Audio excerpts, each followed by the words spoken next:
Good morning, everyone. Welcome along to this morning's BCP Planning Committee. My name is Councillor Kelsey and I'm chairing this meeting this morning. I will firstly pass over to Democratic Services Officer to read out the housekeeping notices. Thank you, Louise. Thank you, Chair. Please note that this meeting of the Planning Committee is being recorded by the Council for live broadcast and will be published on the Council website for a minimum of 6 months. For members of the public that are making a representation to the committee, the cameras will capture your image. By your presence, you are deemed to consent to be filmed and to the use of those images and sound recordings for webcasting and/or training purposes. The meeting may also be recorded or streamed for live or subsequent broadcast by the members of public, although ultimate discretion in this matter lies with the chairman in case of disruption. Please could everyone present follow these ground rules. Only speak when invited to by the chairman. Please use your microphones on your desk when speaking and please remember to turn them off when you're finished. If accessing the meeting via Microsoft Teams, please turn on your video function when invited to speak. Again, if you are accessing via Teams and would like to speak on an item, please do so by utilising the raise your hand feature in the bar at the top of the Teams window. When voting on a move, the chairman will call out each committee member's name in a roll call style and will ask the members to respond with a vote for, against or abstain. For those in the room, please note that if the fire alarm sounds, please exit the building by way of the nearest available signed fire exit route and make your way to the assembly point along Braidley Road under the flyover. Finally, please ensure the background noise is kept to a minimum and mobile phones and other devices are turned off or switched to silent for the duration of the meeting. Please note that this includes members' laptops. Please turn off all laptop cameras and microphones and turn the volume all the way down to ensure there is no disruption or feedback during the meeting. Thank you.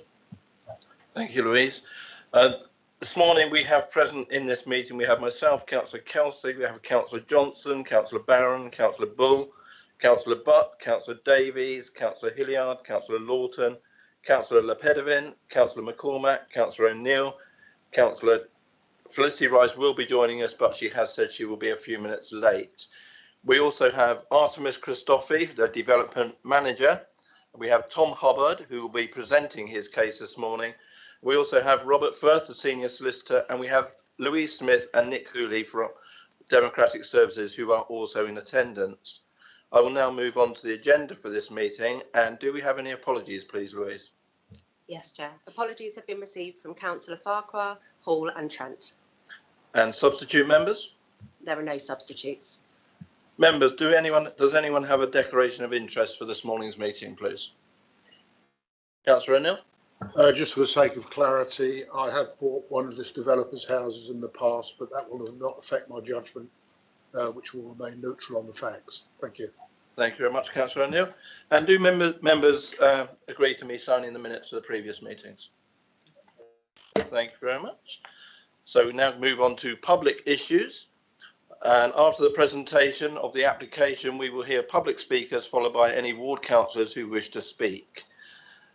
The Part A of the protocol for public speaking is being used for this meeting. This allows people to attend and speak in person if they wish to. And I'm exercising discretion as chairman to allow people to attend and speak virtually or on Teams if preferred. So moving on to item 6, schedule of planning application. There is only one application to consider today, and that is at item 6A, the former highway depot, 12 to 14 Cambridge Road, formerly Summer Hayes Hotel in Bournemouth. Mr. Hubbard, could you present the case, please? Thank you, Chairman.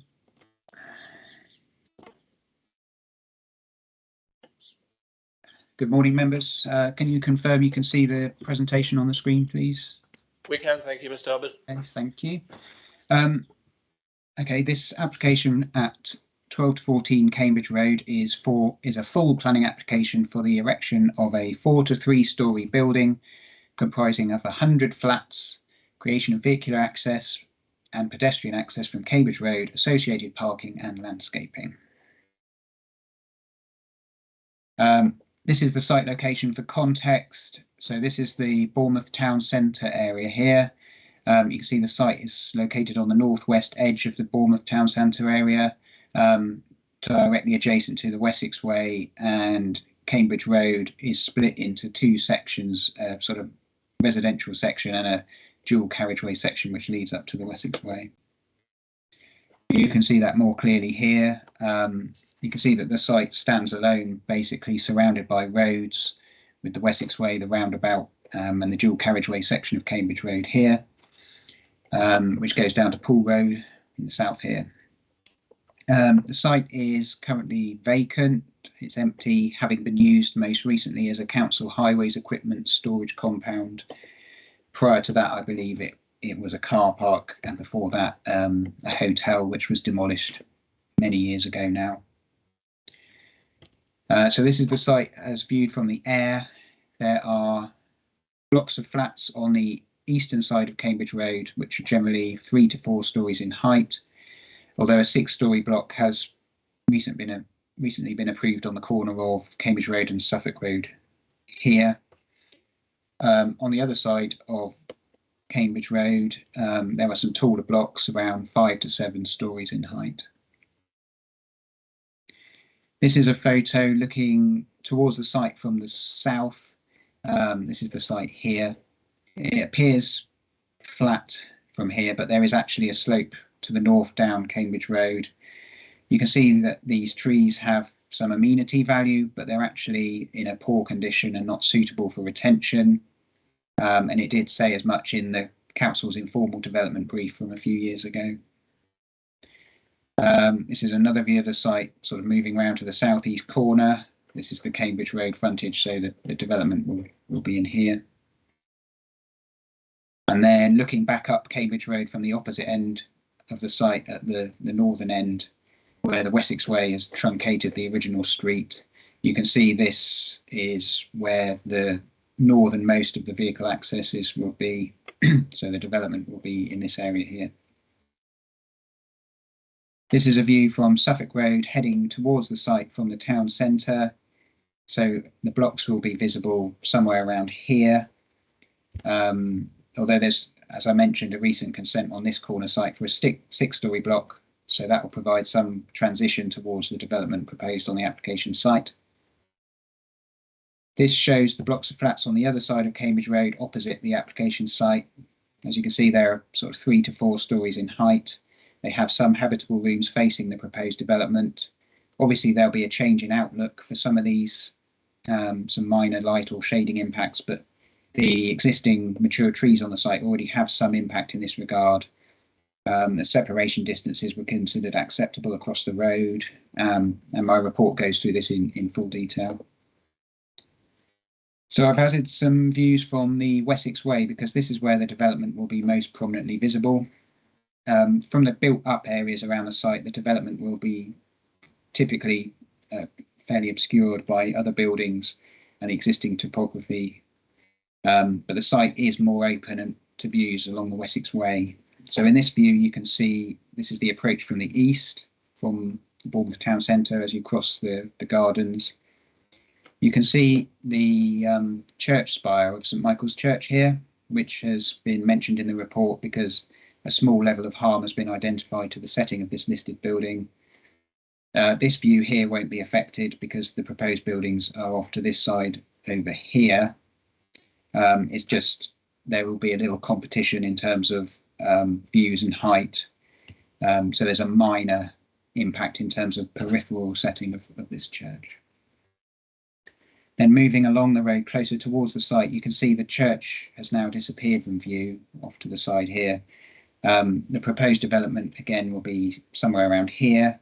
Obviously a lot more prominent than the sort of low-rise development as existing, although the trees and vegetation will still remain here. And then adjacent to the site itself, again, obviously the development will be in here as you approach the roundabout. You can see the 7-story block across the road, but otherwise not a lot of development is visible here. From the other direction, on approach from Poole in the west, you come down a hill towards the site. From this direction, the backdrop you can see is development in Bournemouth town centre, in the Richmond Hill area. So it will be down at the bottom here in the foreground. And then as you approach the roundabout, that sort of town centre backdrop disappears. So development will be quite prominent in this view. and it would sort of represent a change to the character of the area. But as I have referenced in the report, these views are generally dynamic as you're moving in your car along the Wessex Way. And it's also something of a gateway location to the town centre, one which is considered suitable for a landmark building as referenced in the Bournemouth Town Centre Development Design Guide. So moving on to the plans, the site plan shows there are two main blocks with a sort of curved semi-conical shape to them. And these are linked by two further smaller blocks, more sort of conventional square shape. The tallest of the main blocks on the northern side is 13 stories and the southern block is 8 stories in height. The development makes use of the two existing accesses on Cambridge Road, with car parking located under a podium level.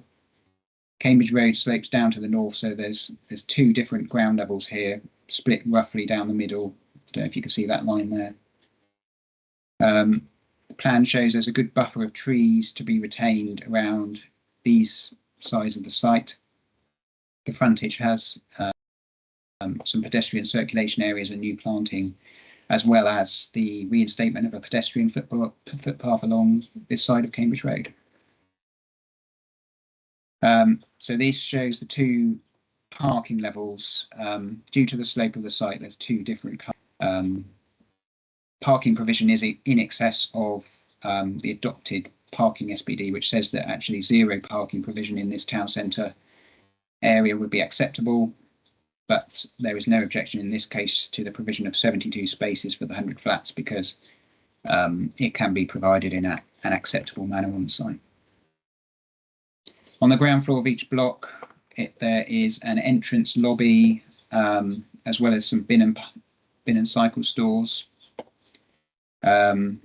This will reduce the amount of active frontage on the ground floor, but not to a degree that would have a significant impact. There'd still be a strong amount of active frontage.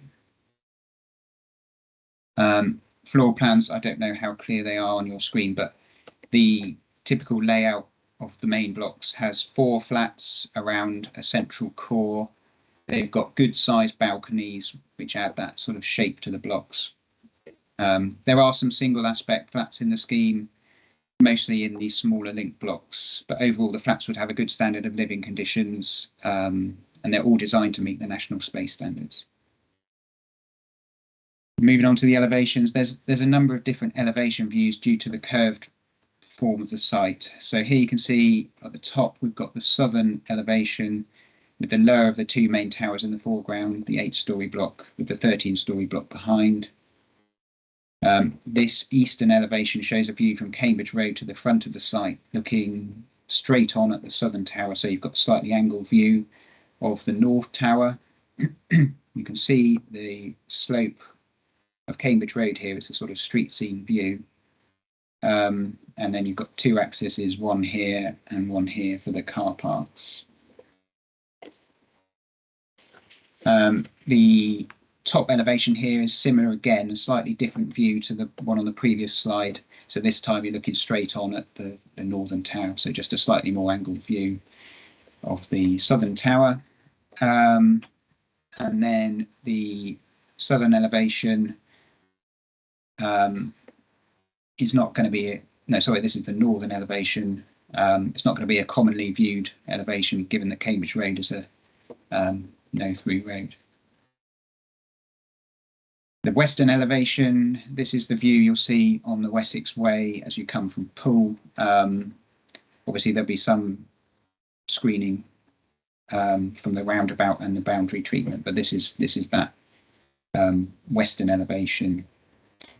The design of the two towers with the lower link element helps to break up the bulk of the scheme, and the higher tower creates a landmark element. The merits of this are discussed in the report, but ultimately this design has evolved from previous discussions, including a design review panel that we had earlier in the evolution of the scheme, which sort of recommended this approach. This is the same elevation, but again, more of a street scene view, so showing that the existing planting will soften the scheme from the roadside. The landscaping plan shows that a lot of the site is to remain soft landscaped, and again there's a lot of additional planting. It's only the circulation areas to the front of the site which are paved, with the rear areas retained as garden. The planting potential is a little bit constrained by the parking floors beneath, and the site coverage of the buildings themselves, but overall a satisfactory scheme has been provided, and the tree officer has no objections to this. And this is a further landscaping plan which shows the tree planting in more detail, a bit more clearly. There are 42 trees shown here, some of which are smaller or ornamental, but improvements have been made during the application process such that the tree officer is again satisfied that this replacement planting is sufficient to overcome the loss of the existing trees on the site. And the concern in that regard was mainly in terms of the sort of amount of sort of tree canopy that the existing site has. So there are some larger trees provided at the southern edge and on the Cambridge Road side to replace that. Finally, a 3D view of the scheme, which helps to illustrate the form of the development a bit better. The curved form to each block is mainly created by the balcony design, which also links each block together and also retains sufficient variation between the blocks to break it up. And also I've added a CGI here, which was received from the applicant. It wasn't part of the formal plans package, but it does help to illustrate the development a bit more clearly in terms of the design and materials, such as how the balconies shape the scheme. The link blocks are brick built, as are the core of the main blocks, and then you've got a smooth white render to the sort of frame of the balconies, and glass balustrading to reduce the bulk of that. So my report outlines the issues and relevant considerations in full. In summary, the scheme would be a fairly significant change to the character of the area. It would be the tallest building in the vicinity, but this is justified somewhat by being a standalone site, which is adjacent to a key gateway to the town centre.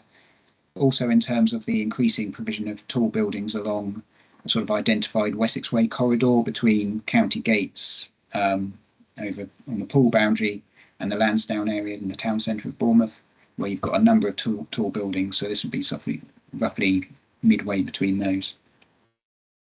The development would have a sufficiently high quality design. It would make efficient use of the brownfield site. It would be higher density than surrounding development in the immediate area, but not in my view excessively so given the proximity to the town centre. A small degree of harm has been identified to the St Michael's Church, as I stated earlier, but this is offset by the benefits of the scheme, including the provision of 100 flats, a substantial financial contribution towards affordable housing provision. Again, there'll be changed to the existing environment for local residents in Cambridge Road, but there would not be a significant level of harm to these residents. There's no highways or trees objections. Living conditions for future residents are acceptable.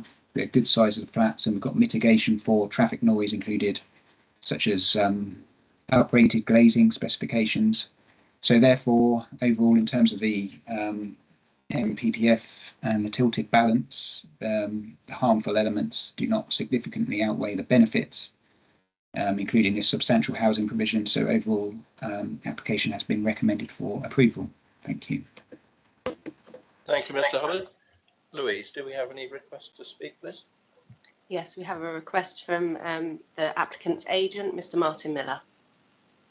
Thank you. Mr. Miller, if you'd like to come forward and grab a microphone.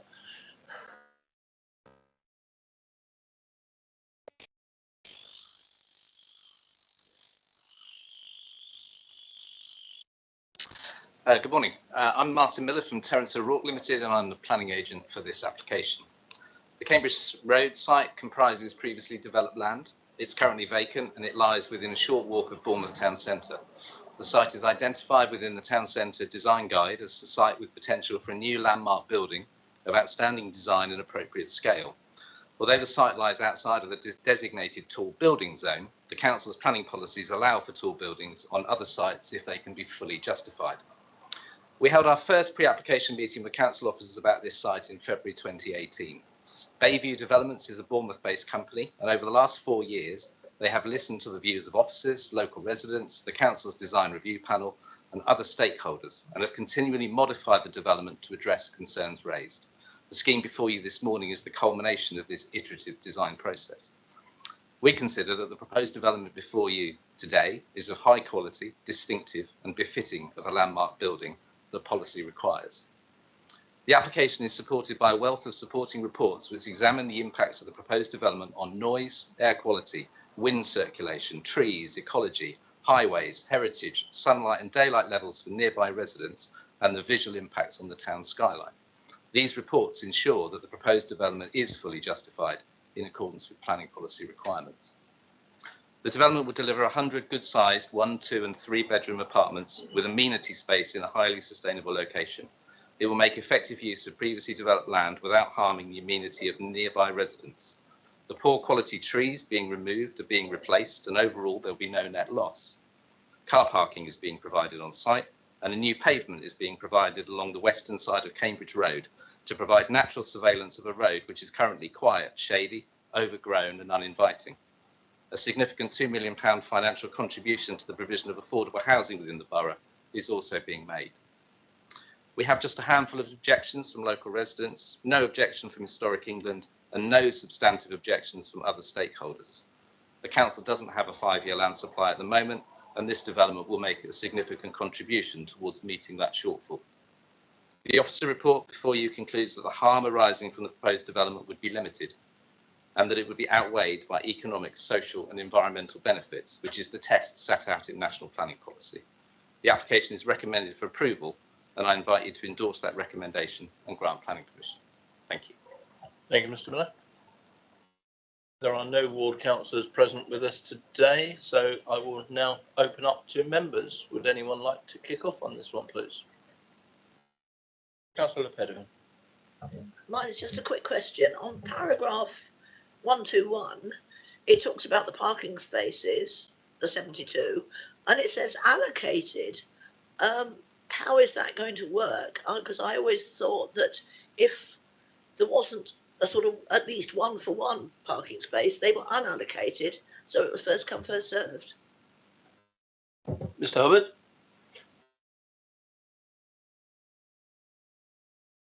Thank you, Chairman. Sorry, check the report. Sorry, did you say 121? I did say 1, 2. That may be an error. I think the current parking SPD doesn't require spaces to be allocated or unallocated. We do have a highways officer present if you need further clarification on that. Yes, please, Tom, if he's there. Morning, councillors and chair. Yeah, I can confirm that it shouldn't really be allocated. It really is needs to be available to whoever wants the car parking. I think, as Tom was mentioning, it probably was an oversight in terms of writing it. Thank you very much for that. You happy with that, Councillor Pedderman? I am, but not very happy that the report has an error in it. Thank you. Councillor Hilliard. Thank you, Chair. Could Mr. Hubbard just expand, please, on the part in the report about the, I think it's sort of skyline and the view, loss of light aspect. I think he quotes that the norm is 0.8 and some flats opposite would experience 0.7. If you could just explain that impact and who would be impacted. And obviously you talked about a extant permission across the road for a 6-storey. Has that been taken into consideration also? Thank you. Mr. Hubbard. Thank you. Yes, the report was done in terms of the BRE guidelines in terms of impact on neighbouring properties. They look at a couple of different measures, including the amount of light within rooms and the amount of sky view visible. I think it identified a couple of cases to flats along Cambridge Road whereby there would be a small impact, but it discounted that because it says they've got an existing sort of sky impact from the overhang of the roof. I can't recall if it was this block. I think it was either this block or the neighbouring block, but they've got quite an overhang on the roof, which was already affecting them. So they quoted part of the regulations which said they were allowed to sort of discount that, which meant then the only, I don't think I've got a view of this block on the corner, but the only impact was to some ground floor rooms in this block here. It hasn't taken account of any future development because that is the existing situation on the site. The development on this site may or may not come forward. It has consent, but we need to look at the existing situation. Thank you for that. And just a question on the road. So there's a dual carriageway outside running along by Cambridge Road. What is the plan that the residents will have to turn in and one way go round the roundabout and back out if they want to go to Wessex Way? I couldn't see a plan on that. Thanks.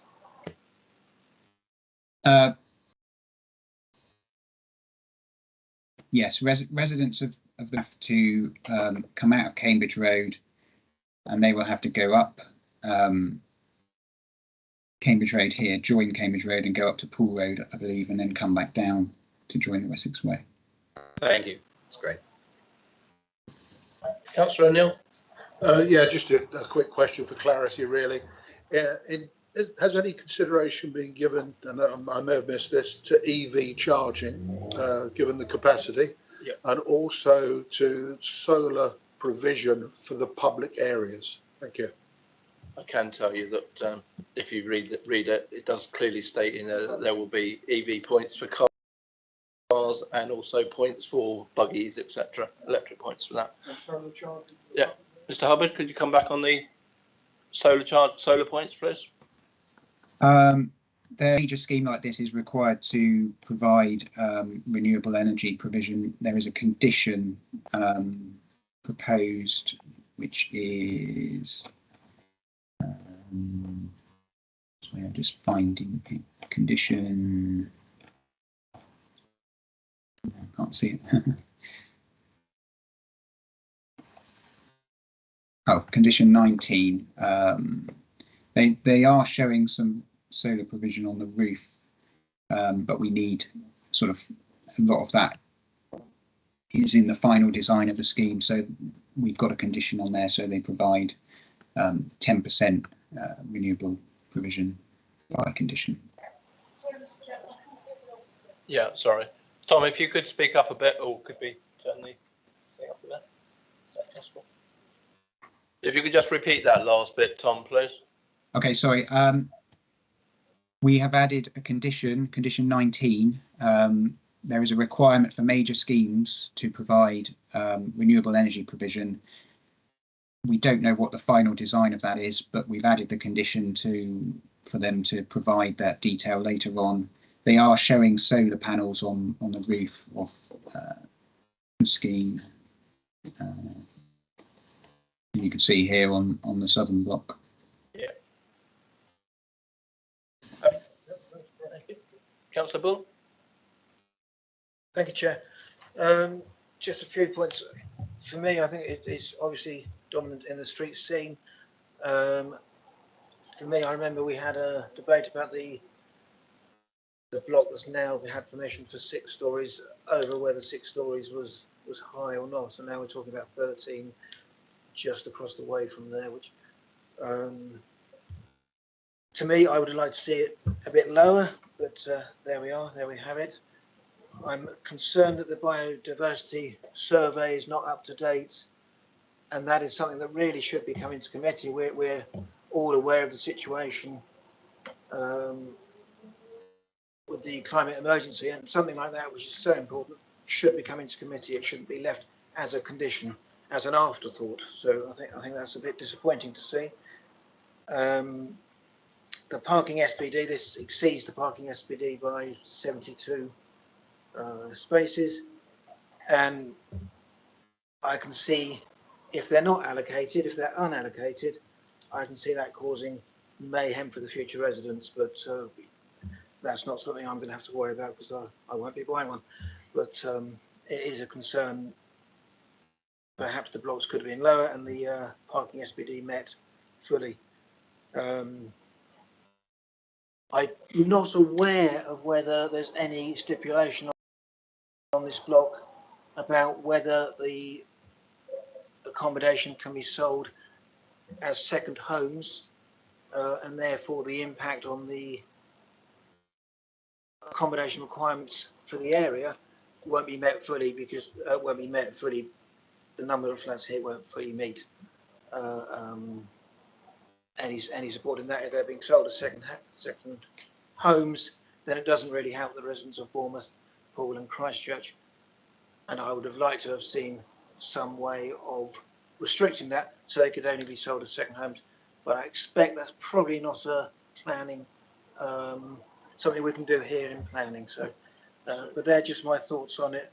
Overall, it's not a totally unattractive scheme in my mind, from my view.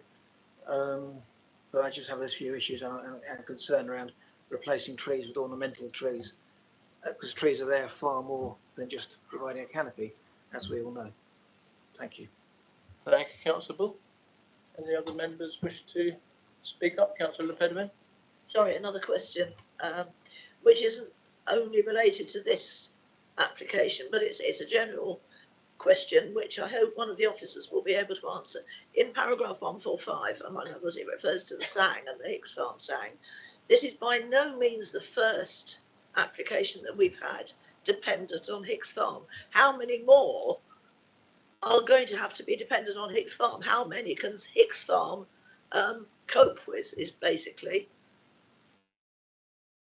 Artemis, do you want to take that one, or was that for Hubbard? For Tom? Mr. Hubbard?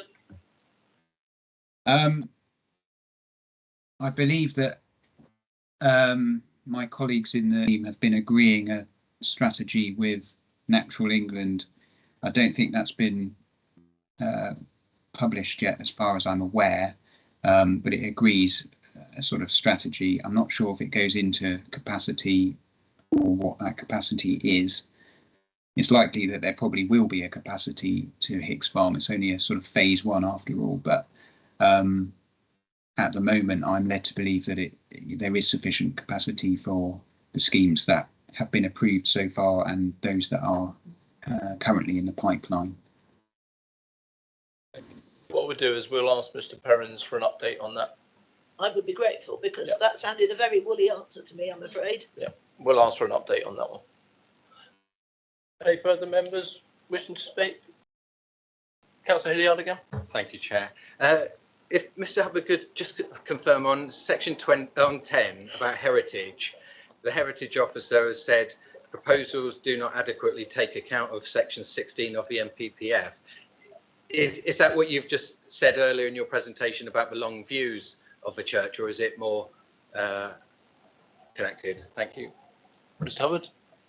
The heritage officer was concerned that they'd gone far enough to demonstrate a sufficient number of views of the development from more areas of the upper and central gardens, for example, and from in and out of the conservation area, as well as the St Michael's Church views.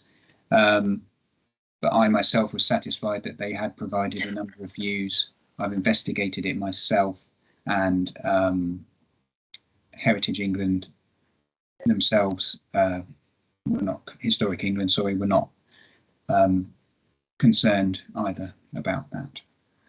Thank you. Okay, Councillor Davies. Thank you, Chairman. I noted that the fire service recommended that the sprinklers be fitted. Are we aware whether that has been accepted? Because in view of the fact of the height of the building, you know, rainfall in mind, these things need to be taken out. Mr. Hubbard? So I didn't hear that question. With regards to sprinkler systems, Artemis? So yes, although it isn't technically a planning consideration, it has to go through building regulations and pass building regulations, and that would be a stipulation as part of the new standards in building regs, and it wouldn't actually get they wouldn't get their completion certificates if they don't fulfill all of those standards. So yes, they will be. Thank you very much. Councillor Barron. Thank you, Chairman. I like this proposed development actually. Regarding the street scene, if you drive along the Wessex Way, further up the road, there's I'm not particularly fond of it, but there's a multi-coloured tall building up there. So to argue that the proposed is detriment to the street scene, I can't really see that, to be honest with you. So looking at the objections, we've got development too large, loss of light. Well, the loss of light, the proposed is north of, most of the other buildings around, so I can't really see that being an issue. I don't consider it to be a poor design. And I mean, there's talk about not being able to see the church spire. Well, to my mind, if you are driving a car, you should be looking at the roundabout coming up to you and not rubbernecking, looking out for a church spire. But that is, passengers may want to do that, but I can't really see that. Trees, I've been through the report, very happy with that. I'm very happy that there's a management plan for 5 years so if a tree dies, it's replaced. Very happy with the sprinklers. So yeah, I'm quite happy to forward a motion that the application's, approved. Yeah, I'll find a seconder. Thank you, Councillor Barron. Do I have a seconder of that move? Councillor Lawton? Yes, Steve's Councillor Barron's beat me to it. I was going to move that we accept the recommendation, although I agree with Councillor Bull, it's a little high for me, but the lay of the land should mitigate that. So I'm happy to set Councillor Barron's proposal. Thank you, Councillor Lawton. Councillor Butt. Yes, thank you. I did just want to touch back on two things which have been raised with regard to clarification. We were advised with regard to the biodiversity survey, that it was not up to date. I'd like to explore that a little more first and want some confirmation and assurances that actually that is in place correctly, because if not, then we'd obviously want to condition that that is a requirement, that it be updated. I can't remember who raised that. Was it your good self? Yeah. And Councillor Podman makes a good point with regard to SANG, with the ability for more to be accommodated for that off-bleed. I thought the answer wasn't as complete as I'd like. Could we please have an answer? And again, that obviously, if we were so disposed to grant, would be part and parcel of having that in place, so that that functionality was in fact adequate, because there is a concern there. We are tending to put a lot of pressure on that particular area, and this is 100 flats, so it is a lot of people, Mr. Chairman, as I know you will of course understand. Other than that, I believe this it is in keeping with our requirements. It is very much a landmark site, a gateway site. They're not there till they're there, are they, Mr. Chairman? And this one, if we're so disposed to grant, will very much well and truly be there. It is not a bad looking thing at all. It reminds me of a boat, that angled front. I do feel a little sorry for some of the residents. Well, I feel very sorry for some of the residents who will experience some detriment, but I don't believe that the detriment is so substantive. And we should be considering, obviously, the provision of housing. Although I'm disappointed there's no affordable housing on site, but assured there's 2 million, which is going towards, I believe now it is BCP homes and not Bournemouth housing as it was referred to. So I would very much, and as I've seconded already the motion, I very much support it, and I can so second that it go forward. Thank you, Mr. Chairman. Thank you, Councillor. Just with regard to the SANG, I think, as I stated earlier, I think we will ask for an update on the SANG provision from Mr. Perrins at a later date. It's not for us to deal with that today, because we are told in the report that the SANG provision for this is there. But I do understand where we're coming from. We have done quite a bit on the SANG, so it'd be good for an update on that to come as a separate report, maybe, or just a verbal report from Mr. Perrins at some stage in the very near future, if everyone's happy with that. Thank you, Mr. Chairman. Tom, is there anything you would like to come back on what Councillor Butler stated, please?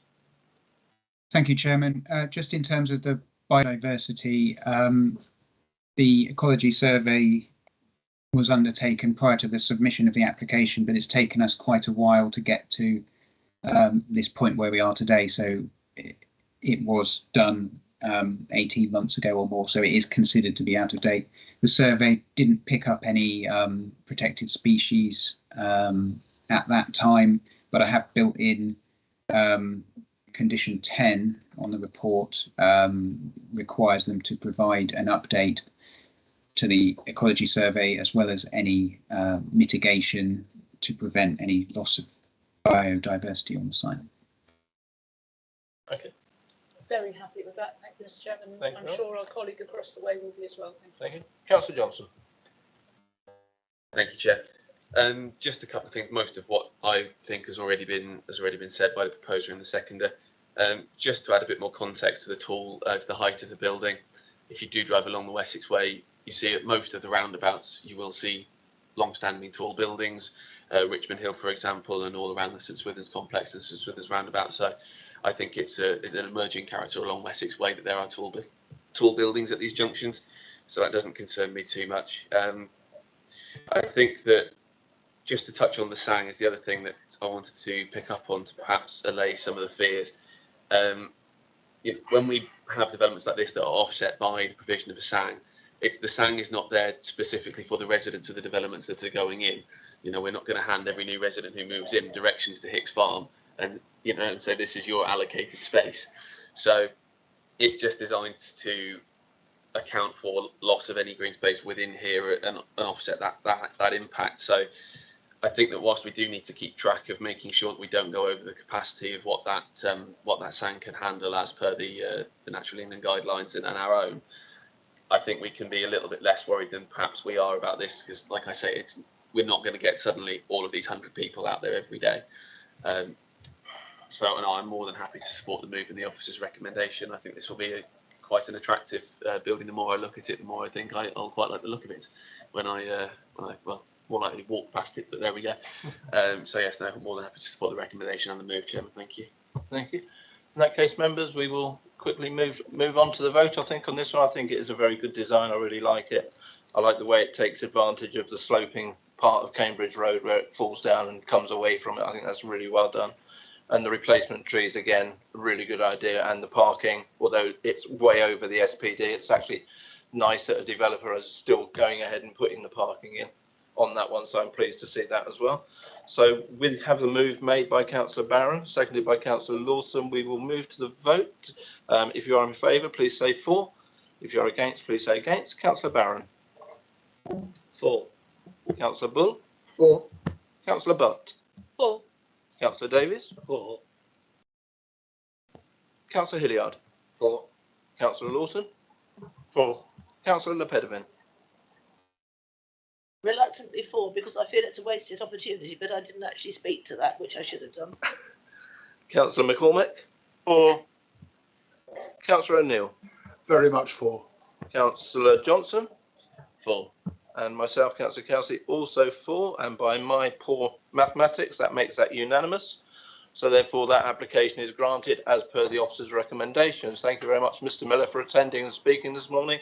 And good luck with the build on that. And thank you, members, for your work today. That is the only application we have to deal with this morning. So may I wish you happy sunbathing for the rest of the day. Thank you very much, members.